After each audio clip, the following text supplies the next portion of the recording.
आज की कहानी की शुरुआत मैं माफ़ी के साथ करती हूँ। मैं देवों के देव महादेव महाकाल के दर्शन के लिए गई थी, जिसकी वजह से मैं आप सबके साथ कहानी शेयर ना कर पाई। तो मैं माफ़ी चाहती हूँ उसके लिए। ओम नमः शिवाय।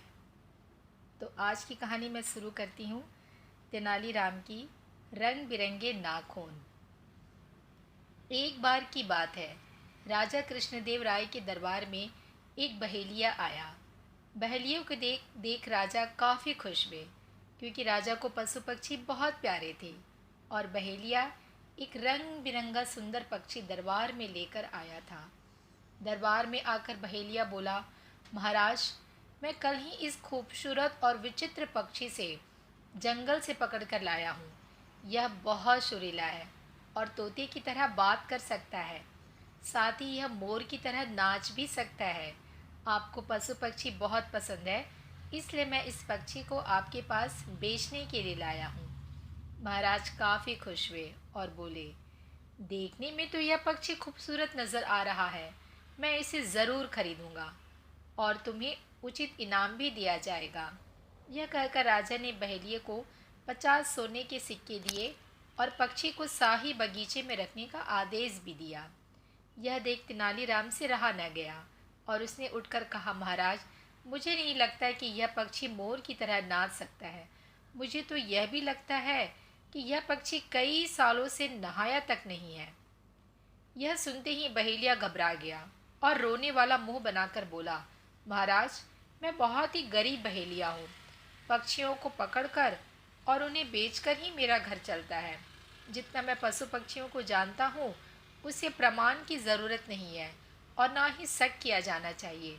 बेशक मैं गरीब हूँ, लेकिन इसका मतलब यह नहीं कि तेनालीराम जी मुझे गरीब कहेंगे। यह बात सुनकर महाराज भी तेनालीराम पर नाराज हुए। उन्होंने तेनाली से कहा, क्या तुम अपनी इस बात को साबित कर सकते हो? इतने में तेनाली ने कहा, हाँ महाराज, मैं साबित कर सकता हूँ। ऐसा कहते हुए तेनाली एक जग में पानी भरकर ले आए और पिंजरे में बंद पक्षी पर डाल दिया। ऐसा करते ही दरबार में बैठा हर कोई आश्चर्यचकित होकर पक्षी की तरफ देखने लगा। राजा भी पक्षी को देखकर चौंक गए। तेनालीराम ने जैसे ही पक्षी पर पानी डाला, उस पर लगा सारा रंग उतर गया।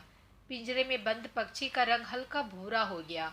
राजा चौंक कर तेनाली की तरफ देखने लगे। तेनाली ने झट से राजा से कहा कि महाराज, यह एक जंगली कबूतर है, ना कि कोई विचित्र पक्षी। महाराज ने तेनाली से पूछा, तेनाली, तुम्हें इस बात का कैसे पता चला कि इस पक्षी को रंगा गया है? तेनाली ने जवाब दिया कि महाराज, बहेलिये के नाखूनों पर गौर करें। बहेलिये के रंगीन नाखून और पक्षी का रंग एक जैसा ही है। इस बात से यह पता चलता है कि बहेलिये ने पक्षी को रंगा था। यह सब देखकर बहेलिया वहाँ से भागने ही वाला था कि सैनिकों ने उसे पकड़ लिया। राजा ने उसे जेल में बंदी बनाने का आदेश दिया और उसके सोने के सिक्के तेनालीराम को दे दिए। इस कहानी से हमें यह सीख मिलती है कि झूठ को चाहे जितना भी छिपाने की कोशिश की जाए, वो सामने आ ही जाता है।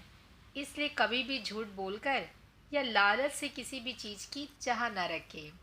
फिर मिलूंगी आपसे एक नई कहानी के साथ। ऐसे ही और कहानी सुनने के लिए इस चैनल को सब्सक्राइब करना ना भूलें। अपना मैसेज ज़रूर लिखें। फिर मिलेंगे, तब तक के लिए बाय बाय।